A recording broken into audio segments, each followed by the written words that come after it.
Mission 2022 पर CM योगी। जी हां, आज सीएम योगी के दिल्ली दौरे का दूसरा दिन है। पीएम मोदी और जेपी नड्डा से भी मुलाकात की जानी है। आज बैठक के दौरान यूपी विधानसभा चुनाव की रणनीति भी बनाई जाएगी। कल गृह मंत्री अमित शाह से मुलाकात की गई थी, तो वहीं केंद्रीय मंत्री जनरल वीके सिंह से भी मुलाकात की गई थी। तो जितिन प्रसाद और सत्यपाल सिंह से भी सीएम योगी ने मुलाकात की है। बेहद ही महत्वपूर्ण ये मुलाकात और आज का दिन खास तौर से बताया जा रहा है। एक बड़ी जानकारी दे रहे हैं आपको, जहां पर दिल्ली दौरे का मुख्यमंत्री का दूसरा दिन है और आज जो है बैठक के दौरान यूपी विधानसभा चुनाव की रणनीति भी बनाई जानी है।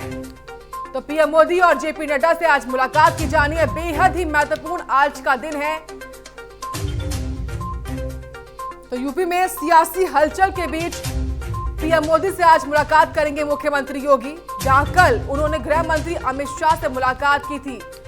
तो पीएम मोदी और जेपी नड्डा से आज मुलाकात करेंगे। तो सीएम योगी की इस दिल्ली यात्रा को बेहद ही महत्वपूर्ण भी माना जा रहा है। जिस तरीके से राजनीतिक गलियारों में हलचलें देखने को मिल रही हैं, उसी कड़ी में बेहद ही महत्वपूर्ण आज का दिन भी है, जहां वो आज मुख्यमंत्री प्रधानमंत्री मोदी के आवास पर पीएम मोदी से मुलाकात करेंगे और साथ में जेपी नड्डा से भी 12 बजे के बाद मुलाकात की जानी है। इस मीटिंग में यूपी विधानसभा चुनाव की रणनीति भी बन सकती है। और वहीं कल उन्होंने गृह मंत्री अमित शाह से भी मुलाकात की थी।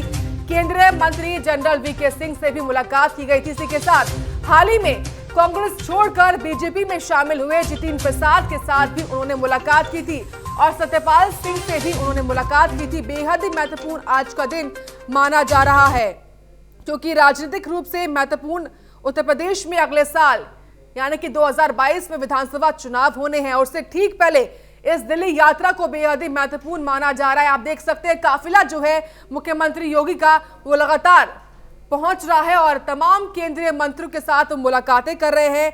तो वहीं आज भी मुख्यमंत्री योगी जो है दोपहर में 12:30 बजे जेपी नड्डा से मुलाकात करेंगे। फिलहाल तस्वीरें आपके सामने हैं, जहां उन्होंने कल अमित शाह के साथ मुलाकात की थी और इस मुलाकात के भी तमाम बड़े मायने निकाले जा रहे हैं।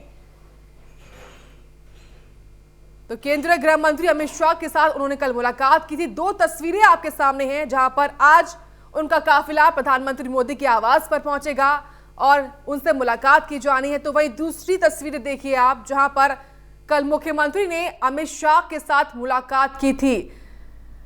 तस्वीरें दोनों ही बेहद ही महत्वपूर्ण हैं। जिस तरीके से लगातार यूपी में सियासी हलचलें तेज हो गई हैं, उसके लिहाज से ये दोनों तस्वीरें बेहद ही महत्वपूर्ण बताई जा रही हैं, क्योंकि अगले साल यानी कि 2022 में विधानसभा चुनाव भी होने हैं। और जिस तरीके से परफॉर्मेंस जो है पंचायत चुनाव में भी रहा था, हालांकि हार का सामना बीजेपी को करना पड़ा, उसको लेकर भी लगातार फीडबैक देखने को मिल रहे थे। उस पर भी चर्चा संभव हो सकती है। ऐसे में कैसे आगे की रणनीति बनानी है, इसको लेकर भी बैठक हो सकती है। और जिस तरीके से लगातार कोविड काल में मुख्यमंत्री ने का क्या कुछ परफॉर्मेंस रहा है, उसको लेकर भी बातचीत संभव है। और तमाम मायने जो हैं इस मुलाकात के फिलहाल लगाए जा रहे हैं। हालांकि अभी तक ये साफ नहीं हो पाया है कि आखिर मुख्य उद्देश्य क्या है, मुख्य मुद्दा क्या है जिस पर चर्चा संभव है। लेकिन ये दोनों ही तस्वीरें बेहद ही खास अपने आप में हो जाती हैं, जहां पर सीएम ने कल अमित शाह से मुलाकात की थी, तो वहीं आज वो पीएम मोदी से मुलाकात करेंगे। तो देश के मुखिया के साथ ये मुलाकात होनी है और जहां मुख्यमंत्री का काफिला पहुंचेगा प्रधानमंत्री मोदी के आवास और वहां पहुंचने के बाद ये मुलाकात की जानी है। तो उत्तर प्रदेश में सियासी अटकलों के बीच मुख्यमंत्री का राष्ट्रीय राजधानी दिल्ली का ये दौरा बेहद ही महत्वपूर्ण अपने आप में हो जाता है। ऐसे में सूत्रों की मानी जाए तो लगातार जिस तरीके से चुनाव का एजेंडा क्या कुछ रखना है, इसको लेकर भी बातचीत हो सकती है। विस्तार क्या कुछ हो सकता है मंत्रिमंडल में, इसको लेकर भी बातचीत हो सकती है। जिस तरीके से उन्होंने मुख्यमंत्री ने जो है कल जितिन प्रसाद, जो कि कांग्रेस छोड़कर हाल ही में बीजेपी में शामिल हुए हैं, उनसे भी मुलाकात की थी। हालांकि जितिन प्रसाद ने ट्वीट कर यह साफ कर दिया कि एक शिष्टाचार मुलाकात, ये काफी सामान्य मुलाकात है, लेकिन इस मुलाकात के भी काफी अलग मायने निकाले जा रहे हैं। तो केंद्रीय नेताओं से मुलाकात करने के बाद लगातार एक बार फिर से राज्य में मंत्रिमंडल विस्तार को लेकर अटकलें तेज होती जा रही हैं और इन अटकलों को लेकर भी लगातार जिस तरीके से जेपी नड्डा से वो आज मुलाकात करेंगे, प्रधानमंत्री मोदी से आज मुलाकात करेंगे, वो बेहद ही खास अपने आप में होता जा रहा है। जिस तरीके से आप देख पा रहे हैं कि लगातार लखनऊ से वो कल 1 बजे निकले थे, रवाना हुए थे। काफी अचानक से ये दौरा मुख्यमंत्री का बना, लेकिन उससे एक रात पहले ठीक उन्होंने बीएल संतोष और सुनील बंसल के साथ मुलाकात की थी। और मुलाकात करने के लिए बीएल संतोष और सुनील बंसल जो है वो खुद लखनऊ चौपर से पहुंचे थे। और इसी जल्दबाजी को देखते हुए ये भी कहा जा रहा है कि जो मुलाकात है उसको लेकर ही दोनों ही लोगों में बातचीत हुई, मीटिंग हुई, क्या कुछ रूपरेखा जो है दिल्ली में बतानी है। इसी पर और जानकारी लेंगे सहयोगी प्रणवीर पांडे से, जो कि हमारे साथ लखनऊ से लाइव आ चुके हैं। प्रणवीर, आज का दिन बेहद ही महत्वपूर्ण है, ऐसे में लखनऊ में क्या कुछ आप हलचल देख पा रहे हैं? देखिए, एक चीज तो साफ है कि दिल्ली दरबार और लखनऊ दरबार, उत्तर प्रदेश की दरबार में कहीं ना कहीं जो सामंजस्य है उसमें कहीं ना कहीं एक कमी देखी जा रही है, बदलाव देखा जा रहा है। वहीं अगर भारतीय जनता पार्टी के सूत्रों की अगर माने तो सूत्रों का साफ तौर पर कहना है कि दिल्ली दरबार ने अगर कोई फैसला कर लिया तो फिर वो नफा और नुकसान नहीं देखता, हानि और लाभ नहीं देखता। अगर दिल्ली दरबार ने किसी प्रकार का कोई फैसला किया है, चाहे मंत्रिमंडल विस्तार में और चाहे किसी प्रकार से संगठन के विस्तार में या संगठन के बदलाव में, तो वो किसी भी प्रकार से उसमें अब मुंह नहीं मोड़ सकता और किसी भी प्रकार से हानि लाभ के बारे में भी बहुत ज्यादा नहीं सोच सकता, क्योंकि दिल्ली दरबार का फैसला ही मान्य होगा। अब आपको बता दें, दूसरी तरफ जिस तरीके से लगातार बैठकें चल रही है, उत्तर प्रदेश में बैठकें चल रही है, लगातार पदाधिकारी आ रहे हैं, हेलीकॉप्टर के माध्यम से आकर के सुनील बंसल पहुंच रहे हैं, यहाँ पर मीटिंग कर रहे हैं उत्तर प्रदेश के मुखिया योगी आदित्यनाथ से, और उसके बाद तुरंत वो लखनऊ पहुंच जा रहे हैं। वहीं दूसरी तरफ अगर जितिन प्रसाद की अगर बात करें तो जितिन प्रसाद ने जब कानपुर गया, आपको पता होगा जब कानपुर में विकास दुबे इनकाउंटर हुआ था तो उन्होंने एक सूची जारी की थी और उन्होंने साफ तौर पर एक ट्वीट करके कहा था कि कितने ब्राह्मणों का हत्या हुआ है, कितने ब्राह्मणों का इनकाउंटर हुआ है योगी सरकार में, योगी सरकार इसकी एक सूची दे। उससे राजनीतिक कहीं ना कहीं जो योगी सरकार की, योगी की और जितिन प्रसाद की जो राजनीतिक देश था वो बढ़ गया था। लगातार दोनों लोगों में वार चला था। किसी प्रकार से योगी सरकार ने वो सूची नहीं जारी की। तो एक तरफ ब्राह्मणों के इनकाउंटर पर जो, हालांकि विकास दुबे माफिया थे वो मारे गए, उस पर जितिन दुबे ने कोई ट्वीट ना करते हुए सीधे तौर पर पूरे ब्राह्मण समाज से जो उन्होंने ट्वीट किया कि लखनऊ में जो है उत्तर प्रदेश में ब्राह्मणों की हत्या हो रही है, ब्राह्मणों के साथ अन्याय हो रहा है, और जिस तरीके से उन्होंने सूची मांगी उससे राजनीतिक बदलाव हो गया। कहीं ना कहीं जो एक राजनीतिक वार है वो योगी में और जितिन प्रसाद में शुरू हो गया। वहीं दूसरी तरफ अगर चुनाव नजदीक आया और आरएसएस ने एक अपना सोच दिया, अपनी रिपोर्ट दी कि उत्तर प्रदेश जो 2022 का चुनाव है वो योगी सरकार की अगुवाई में लड़ा जाएगा, और उसके तुरंत बाद जितिन प्रसाद को केंद्र में भारतीय जनता पार्टी ने शामिल कर लिया। जैसे ही जितिन प्रसाद को शामिल किया तैसे कहीं ना कहीं जो उत्तर प्रदेश लखनऊ दरबार है उसमें एक हलचल मची और तुरंत उत्तर प्रदेश की जो योगी सरकार है, योगी है, वो तुरंत दिल्ली बुला लिए गए और दिल्ली पहुंचने के बाद उन्होंने अमित शाह से बात की। वहीं दूसरी तरफ अगर 2017 के मुकाबले अगर 2022 को देखा जाए तो एक चीज इसमें बहुत साफ गौर करने वाली बात है कि जो पिछड़े वर्ग के नेता है वो लगातार योगी सरकार से नाराज चले आ रहे हैं, चाहे ओम प्रकाश राजभर हो और चाहे अनुप्रिया पटेल हो। क्योंकि कल भी देखा गया है कि जब उत्तर प्रदेश की मुखिया योगी आदित्यनाथ मुलाकात करके गृह मंत्री से निकले हैं, उसके ठीक बाद अनुप्रिया पटेल भी अमित शाह से मुलाकात की है। हालांकि लोगों का कहना है कि उनका पहले से ही टाइमिंग फिक्स था मुलाकात करने का, लेकिन कहीं ना कहीं जो उत्तर प्रदेश में जिस तरीके से पिछड़े वर्ग के जो बड़े नेता हैं, चाहे वो उप मुख्यमंत्री केशव प्रसाद मौर्य हो, चाहे अनुप्रिया पटेल हो,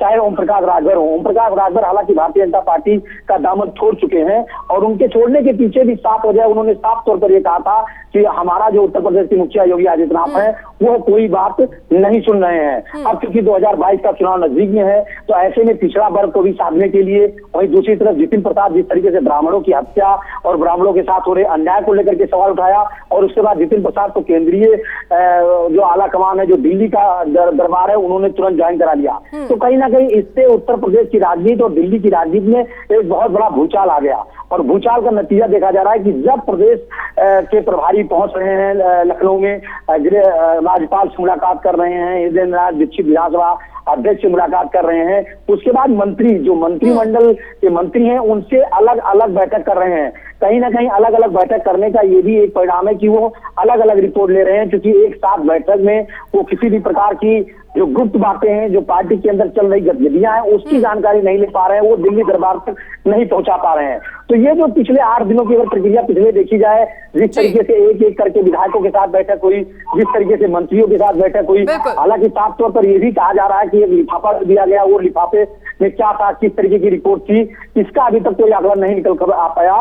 लेकिन जो भारतीय जनता पार्टी के वरिष्ठ नेता है, जो वरिष्ठ लोग हैं, उनका साफ तौर पर एक चीज का कहना है कि कहीं ना कहीं रणवीर, ऐसे में दिल्ली जाने से पहले एक रात पहले प्रदेश अध्यक्ष और सुनील बंसल के साथ ये मीटिंग हुई थी। मीटिंग में क्या दिल्ली जाकर क्या कुछ फीडबैक देना है या फिर क्या कुछ रूपरेखा बतानी है, क्या इसको लेकर बातचीत संभव थी?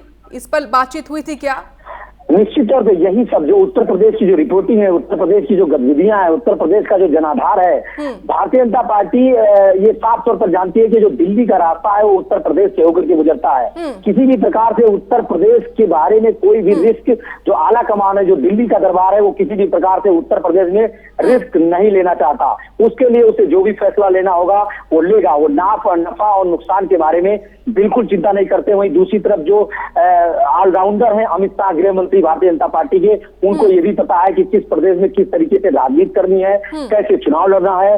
वहां के मुख्यमंत्री पे सिर्फ डिपेंड नहीं करता कि वहां के मुख्यमंत्री जैसे चाहेंगे वैसे काम होगा। हर फैसला सिर्फ किसी भी प्रदेश के मुख्यमंत्री के द्वारा नहीं लिया जाएगा। दिल्ली दरबार बैठा है हर फैसले का अंतिम रूप देने के लिए। कहीं ना कहीं ये जो पिछले 8 दिनों का दौर है। हमारे सहयोगी यश जुड़ चुके हैं दिल्ली से लाइव। यश, दिल्ली में आज का दिन बेहद ही महत्वपूर्ण है। ऐसे में दिल्ली में फिलहाल क्या कुछ हलचल आप देख पा रहे हैं? कितनी देर में मुख्यमंत्री प्रधानमंत्री से मुलाकात करेंगे? देखिए, अभी फिलहाल उत्तर प्रदेश के मुख्यमंत्री योगी आदित्यनाथ यूपी सदन में ही मौजूद हैं। वहां पर गाजियाबाद के डीएम भी मौजूद हैं। इसी के साथ साथ नोएडा पुलिस कमिश्नर भी वहां पर मौजूद हैं। और अभी अब से कुछ ही देर में यानी 11:15 बजे के करीब वो प्रधानमंत्री आवास पर पहुंचेंगे प्रधानमंत्री नरेंद्र मोदी से मुलाकात करने के लिए। और साफ तौर पर जो एजेंडा देखने में आ रहा है इस बैठक का, वो कहीं ना कहीं कोरोना महामारी के जो सेकेंड वेव के जो कैसे हालात रहे हैं, सरकार ने कैसे कम समय में इन हालातों पर काबू पाया है, इन सब के बारे में जो है प्रधानमंत्री नरेंद्र मोदी को बताया जाएगा। और थर्ड वेव के लिए यूपी में किस तरह की तैयारी है, क्योंकि लगातार अनुमान यही लगाया जा रहा है वैज्ञानिकों के द्वारा कि थर्ड वेव भी आने वाली है और उसमें बच्चे काफी ज्यादा जो है बच्चों पर काफी ज्यादा इफेक्ट पड़ेगा। तो बच्चों को लेकर सरकार ने अस्पतालों में क्या कुछ व्यवस्था की है, इसको लेकर चर्चा होगी। इसके साथ साथ वैक्सीनेशन ड्राइव पर भी चर्चा होगी, क्योंकि देखिए लगातार प्रधानमंत्री ने भी साफ तौर पर कहा कि 2021 के अंत तक सभी लोगों को, भारत के जितने भी नागरिक हैं उनको वैक्सीनेट कर दिया जाएगा। तो इसके चलते कहीं ना कहीं उत्तर प्रदेश में भी किस तरह से वैक्सीनेशन का काम होना चाहिए, उसको लेकर भी बातचीत हो सकती है। और वहीं सबसे बड़ी बात जो कही जा रही है कि विधानसभा चुनाव में जो आने वाला है विधानसभा चुनाव, उसको लेकर तो चर्चा लगातार हो रही है। कल गृह मंत्री अमित शाह से हुई, उसके बाद फिर प्रधानमंत्री नरेंद्र मोदी से मिलने के बाद फिर बीजेपी के राष्ट्रीय अध्यक्ष जेपी नड्डा से उनकी मुलाकात होनी है। तो संगठन को लेकर क्या कुछ तैयारियां लगातार करनी पड़ेगी चुनाव से पहले। तो ये सारी चीजें आज कहीं ना कहीं देखने में मिलेगी। और जिस तरह से मुलाकातों का दौर चल रहा है, उसके बाद चीजें निकल के आएगी सामने। बिल्कुल ठीक है यश, जो आप तमाम मुद्दे बता रहे हैं ये बेहद ही महत्वपूर्ण है और हो सकता है इन पर चर्चा की जाए। लेकिन ऐसे में मंत्रिमंडल विस्तार को लेकर जो अटकलें थी वो और तेज हो गई जब से प्रधानमंत्री मोदी और जेपी नड्डा ने मुलाकात की है। बिल्कुल, देखिए मंत्रिमंडल का विस्तार होना लगभग इसलिए इसके कयास लगाए जा रहे हैं क्योंकि कोरोना के चलते कई ऐसे मंत्री हैं जिन्होंने अपनी जान गंवाई कोरोना से, और कहीं ना कहीं वो मंत्री पद खाली हुआ। और इसी की यही वजह है कि और इसीलिए ही ये जो है कयास लगाए जा रहे हैं। क्योंकि देखिए कल जब गृह मंत्री अमित शाह से मिलने पहुंचे मुख्यमंत्री योगी आदित्यनाथ, तो उसके ठीक बाद ही अनुप्रिया पटेल भी वहां पर पहुंची। तो कहीं ना कहीं यही देखने वाली बात है कि क्या वाकई में मंत्रिमंडल के विस्तार में कुछ ऐसे लोग होंगे, कुछ ऐसे सहयोगी होंगे जो फिलहाल अभी भाजपा से, बीजेपी से नाराज चल रहे हैं। कोई नाराजगी है क्योंकि देखिए रिपोर्ट भी तलब की गई थी जब वहां पर पहुंचे थे, उसके बाद राज्यपाल से मिले, उन्हें लिफाफा दिया। तो कहीं ना कहीं यही कयास लगाए जा रहे हैं कि जो मंत्रिमंडल का विस्तार है वो भी कहीं ना कहीं तय होना है और नए चेहरे मंत्रिमंडल में इस बार शामिल हो सकते हैं। बिल्कुल, लेकिन ऐसे में यश, जिस तरीके से बीजेपी में हाल ही में शामिल हुए पूर्व प्रशासनिक अधिकारी अरविंद कुमार शर्मा खुद दिल्ली में मौजूद है, क्या उनसे भी मुलाकात मुख्यमंत्री की संभव है? देखिए अभी तक फिलहाल इसकी जानकारी नहीं मिल पाई है कि उन्हें मुलाकात उनसे होगी या नहीं, लेकिन कहीं ना कहीं जिस तरह से, क्योंकि देखिए प्रधानमंत्री नरेंद्र मोदी के भी करीबी हैं, तो कहीं ना कहीं ये भी कयास लगाए जा रहे हैं कि जो मंत्रिमंडल में विस्तार होना है तो उनको भी एक जगह जो है दी जा सकती है। इसी के साथ साथ जब देर रात कल जितिन प्रसाद से मिले, सत्यपाल सिंह से मिले, तो कहीं ना कहीं ये भी माना जा रहा है कि ब्राह्मण वोट बैंक किस तरह से अपनी ओर करने की कोशिश बीजेपी की एक तरह से लग रही है यहाँ पे। लेकिन कहीं ना कहीं देखने वाली बात यही है कि उनसे मुलाकात होगी, अगर होती है तो फिर तो काफी जो चीजें हैं वो कहीं ना कहीं क्लियर हो जाएंगी। बिल्कुल। और जिस तरीके से मुलाकात कल अमित शाह से की गई थी, उसके बाद ठीक हमने देखा कि अनुप्रिया पटेल अमित शाह से मुलाकात करने पहुंच गई थी, और अनुप्रिया पटेल जो है वो खासतौर से यूपी कैबिनेट में अपनी हिस्सेदारी की मांग भी कर रही है कि मुझे ज्यादा हिस्सेदारी मिलनी भी चाहिए। क्या ऐसे में क्या उनकी हिस्सेदारी को लेकर भी बातचीत संभव है?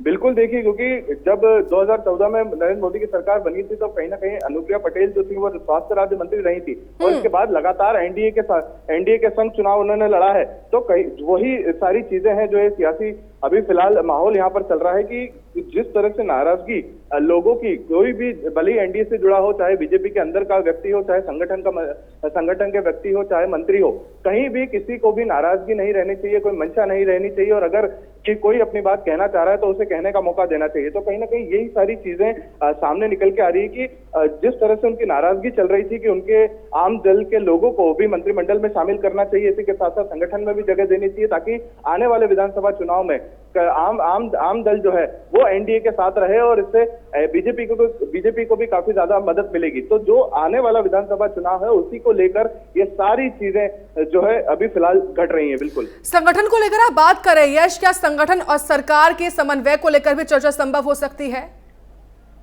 देखिए, संगठन की चर्चा जो है प्रधानमंत्री से मिलने के ठीक बाद जब वो 12:30 बजे करीब जेपी नड्डा के घर पहुंचेंगे, जब संगठन की बातें जो है वो बीजेपी के राष्ट्रीय अध्यक्ष जेपी नड्डा से होगी। क्योंकि देखिए संगठन को मजबूत करना, बूथ तक पहुंचना, क्योंकि कम टाइम बचा है अब विधानसभा चुनाव आने में, ऐसे में किस तरह से बूथ लेवल तक पहुंचा जाए, कि कार्यकर्ता तक पहुंचा जाए, और फिर उस लेवल पर काम करके सारी जनता को एक तरह से भरोसा दिलाया जाए। तो कहीं ना कहीं संगठन की जितनी भी चीजें होंगी वो जेपी नड्डा के साथ जब वो मुलाकात करेंगे तो सामने निकल के आएगी। बिल्कुल, हालांकि यश मुद्दे बहुत सारे हैं, लेकिन जब आला कमान से मुलाकात होती है तो इस मुलाकात के मायने भी बहुत बड़े निकाले जाते हैं।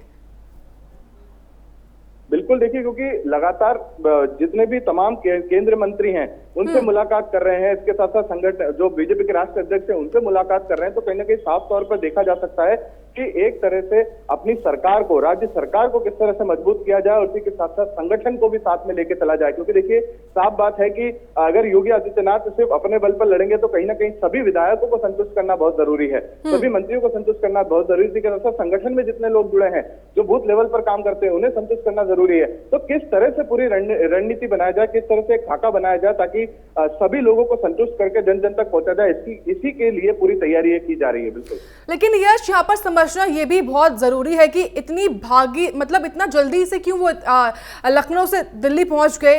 क्या यूपी एजेंडा को लेकर बातचीत हो सकती है? सब कुछ एकदम से हुआ? बिल्कुल, देखिए क्योंकि सब अचानक से हुआ और एकदम से पता लगा कि मुख्यमंत्री योगी आदित्यनाथ दिल्ली 2 दिवसीय दिल्ली के दौरे पर रहेंगे, और उसके एक दिन पहले ही जितिन प्रसाद ने जो है बीजेपी ज्वाइन की, और उसके बाद फिर जब 2 मंत्री जो है वो राज्यपाल से मिले, आनंदीबेन पटेल से मिले, उन्हें लिफाफा दिया। तो ये एक तरह से लगातार जो ये घटनाक्रम दिन पर दिन घट रहा है। आने वाले समय में और भी मुलाकातों का दौर होगा, और साफ तौर पर यही देखा जा रहा है कि यूपी को किस तरह से, यूपी में विधानसभा चुनाव को किस तरह से बीजेपी मजबूत करेगी, इसी की पूरी जो ये कवायद है वो चल रही है। बिल्कुल यश, लगातार तमाम बातें सामने आ रही है कि आने वाले समय में तमाम ऐसी परियोजनाएं हैं जिसको लेकर वो प्रधानमंत्री मोदी से मुलाकात करने जा रहे हैं आज।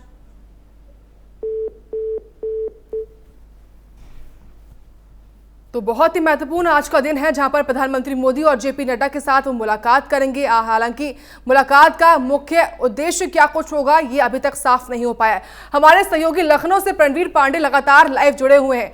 अब प्रणवीर, जिस तरीके से यश भी बता रहे थे कि अभी तक साफ नहीं हो पाया, लेकिन जो मुलाकातें हैं उनके तमाम बड़े मायने निकाले भी जा रहे हैं।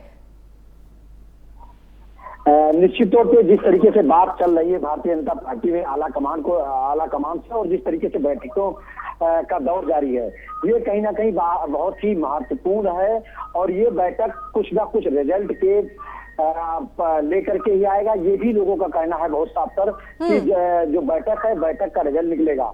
अब रिजल्ट किस तरीके से निकलेगा, कितना बदलाव होगा, मंत्रिमंडल में विस्तार होगा कि नहीं होगा। हालांकि भारतीय जनता पार्टी की जो 7 सीटें हैं, 7 मंत्री पद जो है लगभग वो खाली पड़े हैं, जिसमें 2 से 3 जो कुछ मंत्री जो है वो देहांत हो गया है, उसकी वजह से सीटें खाली पड़ी हैं।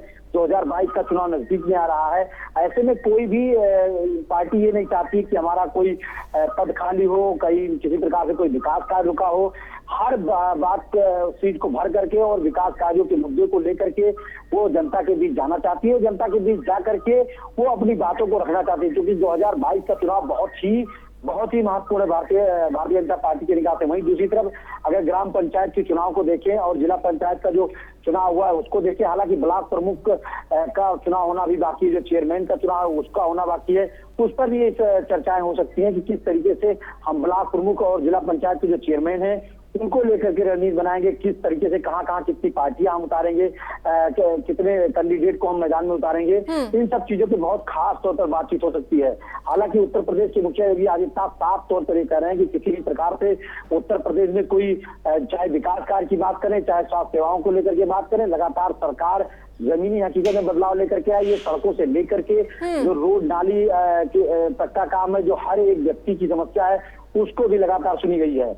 और आला कमान लेकिन अब वहां पर समस्या ये फंस रही कि जिस तरीके से दिल्ली दरबार की रिपोर्टिंग हो रही है, दिल्ली दरबार में जाकर के लोग अपना पक्ष रख रहे हैं कि किस तरीके से उत्तर प्रदेश की राजनीति में हलचल है, वो भी एक बहुत महत्वपूर्ण चीज है। क्योंकि पिछले 8-10 दिनों से जिस तरीके से बैठकें चल रही हैं, उठा पटक चल रहा है और जितिन प्रसाद को लेकर के आए उत्तर प्रदेश के मुखिया योगी आदित्यनाथ वहां पहुंच रहे हैं। हालांकि आज प्रधानमंत्री से मुलाकात करेंगे, जेपी नड्डा से मुलाकात करेंगे, उसके बाद तय होगा जब वो वापस। लेकिन रणवीर, जिस तरीके से मंत्रिमंडल और कैबिनेट में विस्तार को लेकर अटकलें सामने आ रही हैं, क्या खुद मुख्यमंत्री ने भी क्या कोई खाका तैयार किया है मंत्रियों को लेकर?